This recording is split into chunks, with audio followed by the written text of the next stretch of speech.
आज नवरात्रि में कात्यायनी माता का दिन भी है और कथा भी कात्यायनी माता की आई है। नवरात्रि चल रहे हैं। माँ जगत जननी जगदम्बा से प्रार्थना करा करो कि तू मेरे घर में एक बार जरूर आना। माँ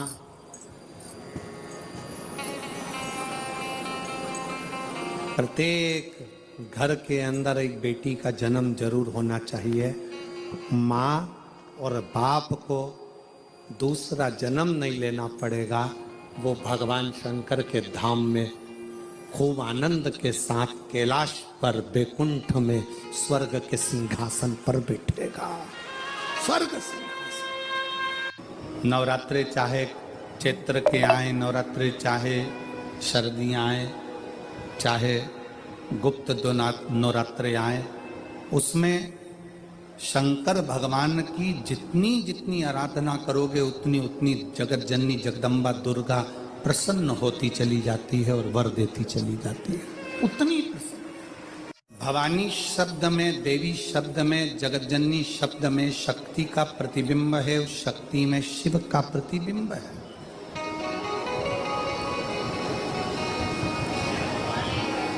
शिव और शक्ति का दोनों का प्रतिबिंब है, दोनों। पार्वती की तप साधना कात्यायन ऋषि ने जब करी,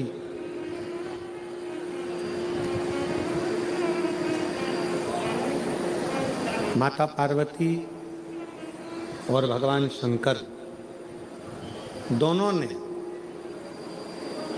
कात्यायन ऋषि को दर्शन दिया।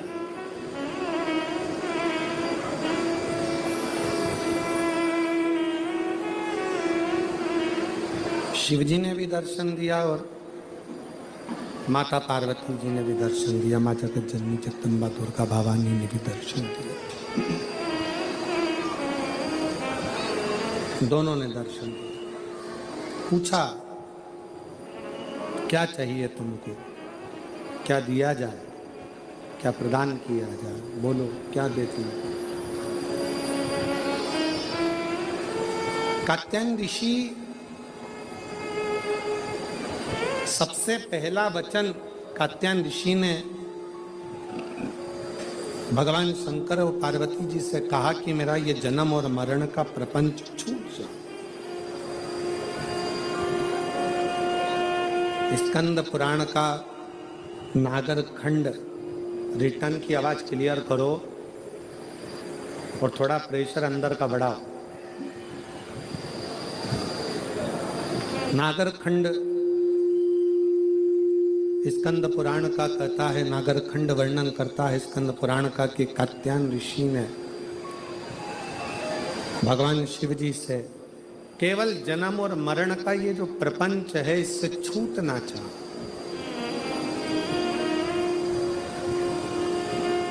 इससे मुक्ति कैसे मिले, इस जन्म और मरण के प्रपंच से हम छूट कैसे जाए।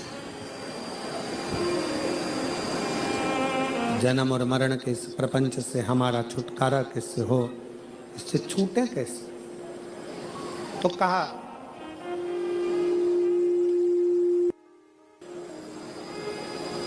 जब किसी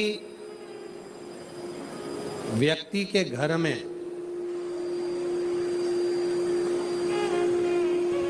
एक बेटी का जन्म होता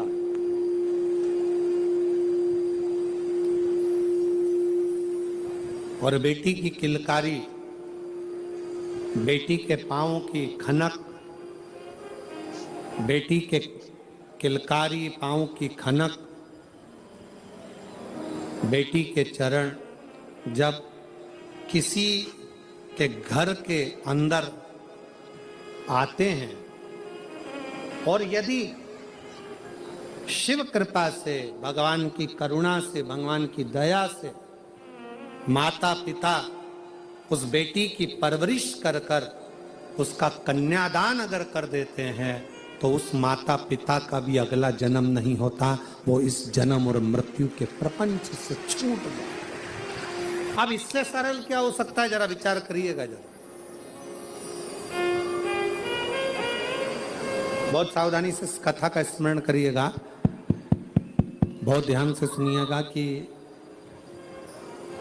बड़े बड़े तपस्वी तप करने जा रहे हैं, साधना वाले साधना करने जा रहे हैं, उपासना वाले उपासना करने जा रहे हैं, व्रत वालों ने व्रत रखा, साधना वालों ने साधना करी, तपस्या वालों ने तपस्या करी, और कंदराओं में बैठकर कोई संत बन गया, कोई साधु बन गया, कोई तपस्वी बन गया, कोई साधक बन गया, कोई उपासक बन गया। किस लिए? कि हम जन्म और मरण के प्रपंच से छूट जाएं। पर शंकर भगवान ने माता पार्वती की साक्षी में कात्यायन ऋषि से कहा कि जब किसी गृहस्थी के घर में एक बेटी का जन्म होता है और उस बेटी की परवरिश जब माता पिता करते हैं, बेटी के किलकारी जिसके घर में गूंजती है और बेटी के चरण जिसके घर में पड़ते हैं, और बेटी का जब कन्यादान होता है तब माता पिता फिर कोई जन्म नहीं लेते, वो माता पिता परमात्मा की शरणागति का सुख भोगते।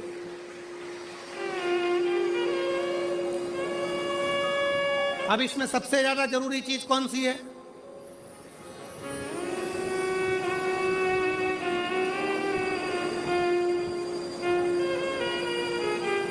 एक बहुत ध्यान देने वाला विषय है, थोड़ा ध्यान दीजिएगा। दक्ष प्रजापति के घर में 60 कन्याओं का जन्म हुआ। उसके बाद दक्ष प्रजापति भगवान से कह रहे हैं, देवी जी से कह रहे हैं, मां मेरे घर में एक लड़की और देना। दक्ष प्रजापति ने शंकर जी का अपमान करा, दक्ष प्रजापति ने देवताओं का अपमान करा, दक्ष प्रजापति ने अपशब्द कहे, दक्ष प्रजापति ने गाली दी, दक्ष प्रजापति ने ताना दिया, दक्ष प्रजापति ने आड़ा टेढ़ा बहुत सारी बातें कही। अब दक्ष प्रजापति को तो नरक जाना, दक्ष प्रजापति को तो नरक भोगना था। पर दक्ष प्रजापति के घर में बेटियों का जन्म हुआ था, दक्ष प्रजापति ने बेटियों का कन्यादान किया था, इसलिए शंकर भगवान का अपमान करने के बाद भी दक्ष प्रजापति नरक नहीं भोगा है। दक्ष प्रजापति मरण, शीश कटने के बाद बकरे का मुख लग गया और बकरे का मुख लगने के बाद भी स्वर्ग भोगा है, वो दक्ष प्रजापति है, क्योंकि बेटी का जन्म ही प्रबल है।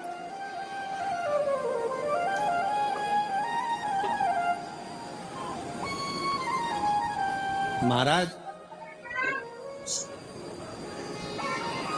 सुखी वो नहीं जिनके घर में धन की पेटी है, सुखी वो नहीं जिनके घर में धन की पेटी है, सुखी वो हैं जिनके घर में मुस्कुराती बहू और बेटी है।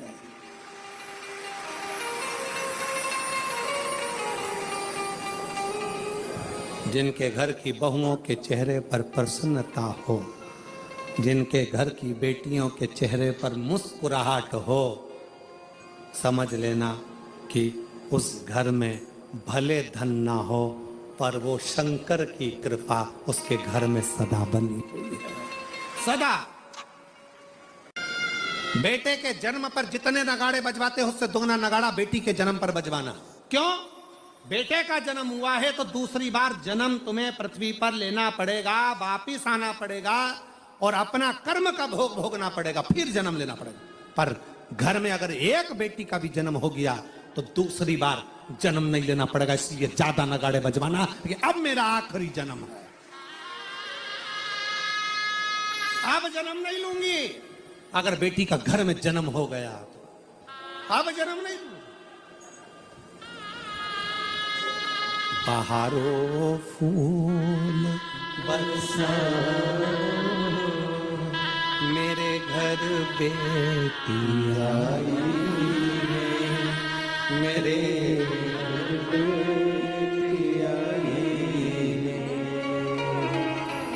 फिर से जन्म नहीं पाऊं मेरे घर बेटी आई है, मेरे घर बेटी आई। 2 दिन की होती हो, 2 महीने की होती हो, 4 महीने की होती हो, हर साल जन्मदिन पे होती हो, हिमालय राज के यहाँ जब तक पार्वती जी का कन्यादान नहीं हो गया तब तक रोज पार्वती जी के जन्म का उत्सव मनता था, प्रतिदिन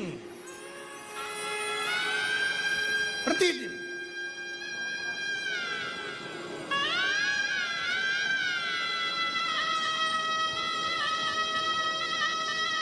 पार्वती जी के जन्म का उत्सव रोज मनता था हिमालय राज के घर, रोज।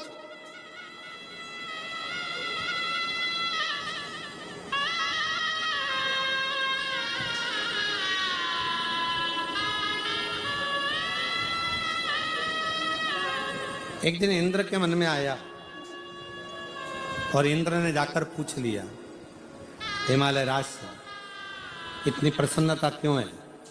हिमालय राज ने कहा, बड़ी प्रसन्नता का विषय यह है कि आज मेरे घर में बेटी का जन्म हुआ है। तो बेटी तो तुम्हारी 7 वर्ष की हो गई, जन्मदिन तो जब जन्म हुआ था तब मनाना था, तुम तो रोज जन्मदिन मनाते हो बेटी का, रोज जन्मदिन, प्रतिदिन। हिमालय राज ने कहा, शास्त्र कहता है एक बेटी जब घर में, रसोई घर में एक बेटी जब अपने घर के अंदर बैठकर भोजन करती है तो कहते हैं 1000 अश्वमेध यज्ञ का फल उसे प्रतिदिन प्राप्त होता रहता है। दुनिया वालों से पूछो कि नवरात्रि में कन्या भोज क्यों कराते हो, दुनिया वालों से पूछो कि नवरात्रि में बेटियों को क्यों ढूंढने जाते हो, दुनिया वालों से पूछो कि नवरात्रि की अष्टमी और नवमी पर कन्या का पूजन क्यों करते हो। क्योंकि दुनिया वालों को यह मालूम पड़ना चाहिए कि देवी भागवत में लिखा है, एक कन्या एक बेटी जब किसी के घर में मुख झूठा करती है, एक बेटी एक कन्या जब किसी के घर में भोजन करती है तो उसके भंडारे कभी खाली नहीं रहते। इसलिए कन्या पूजन किया जाता है, इसलिए बेटी का पूजन किया जाता है।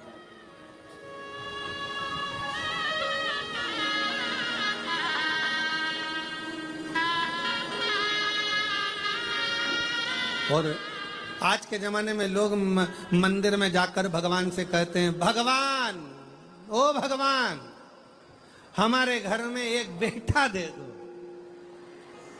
एक बेटा।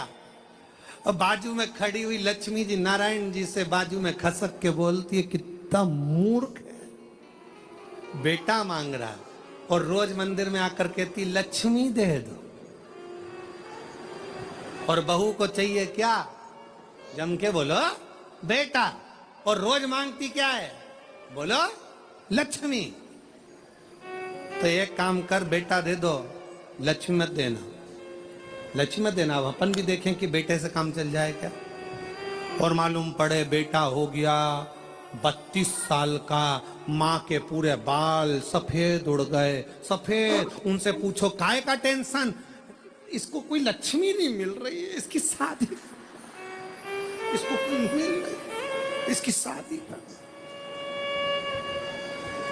लक्ष्मी जी से कहा, जाओ ना, इसके घर में शादी करना है बेटे की, कोई लक्ष्मी। तो इसने मांगा ही था कि मेरे को बेटा दे दो, बेटा दे दो। लक्ष्मी नहीं मांगी थी, बेटा मांगा था। तो कोई तो इसके घर में शादी करेगा। तो कहाँ करेगी? आएगी।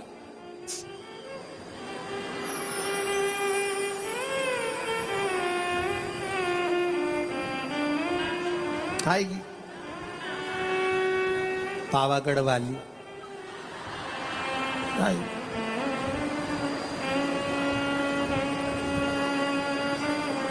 तुलजा आई, इसके घर में आई, फिर आई, फिर सवेरे शाम सास रोज आरती गाएगी। अम्बे तूने जगदम्बे काली, जय दुर्गे सहादा वाली, तेरे ही गुण गाए भारती। हो मैया हम सब उतारे तेरी आरती। तेरे घर के सास ससुर पे बीड़ पड़ गई है।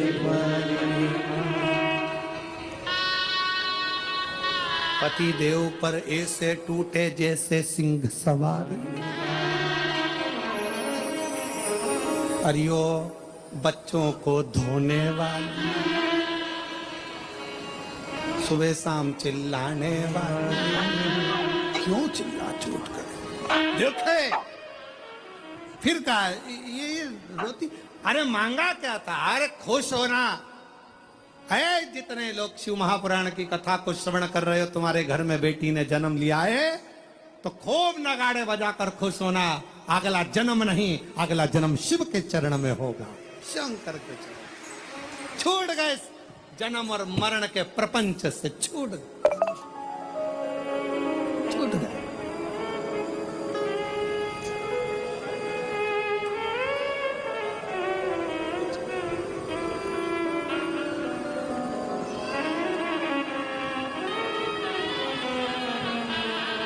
छूट गए जन्म और मरण के प्रपंच से छुटकारा मिल गया बेटी बेटी बेटी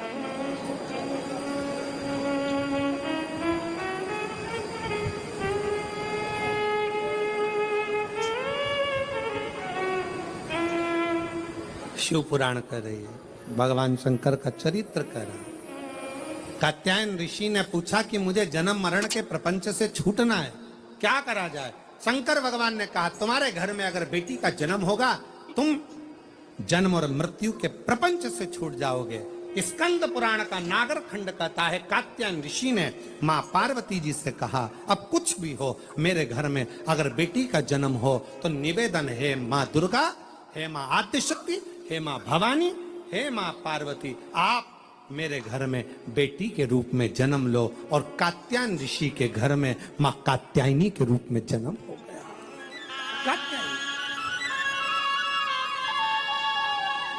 बोल कात्यायनी माता की कात्यायन ऋषि के यहाँ कात्यायनी माता का जन्म हो गया कात्यायनी माता का प्रागट्य हो गया कात्यायनी माता की स्मरणता कात्यायनी माता का भजन कात्यायनी माता की कीर्ति कात्यायनी माता बाल्य अवस्था से ही भगवान शिव की आराधना में लीन रहती है कात्यायन ऋषि उनको देखते हैं देखते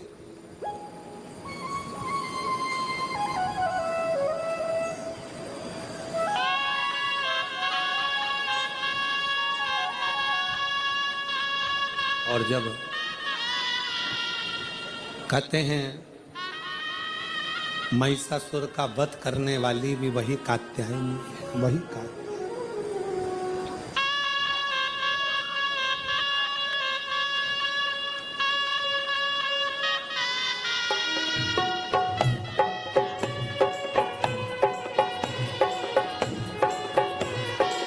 बैठे बैठे दोनों हाथों से ताली सेवा देते हुए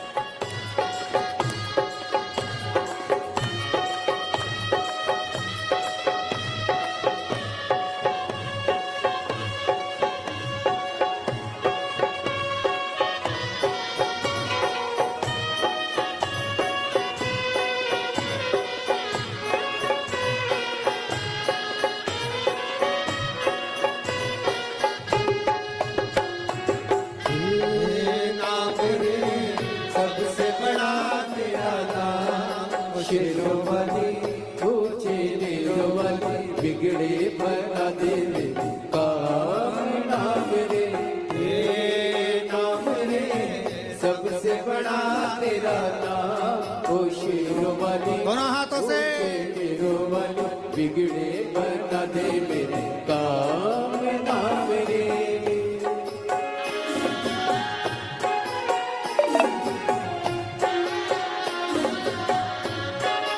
बोल कात्यायनी माता की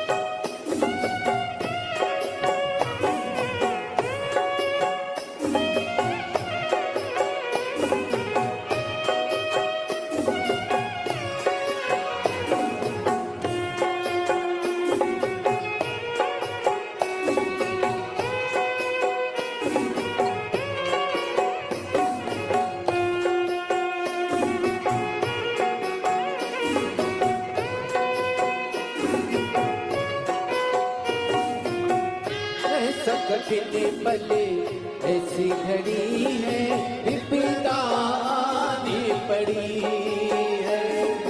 तू ही दिखा दे रास्ता, ये दुनिया रास्ता रोके खड़ी है। मेरा जीवन बना एक संग्राम, ओ शेरों वाली ऊंचे डेरों वाली, बिगड़े बना दे काम ना मेरे, हे नाम रे सबसे बड़ा तेरा नाम। ओ शेरों वाली ऊंचे डेरों वाली, बिगड़े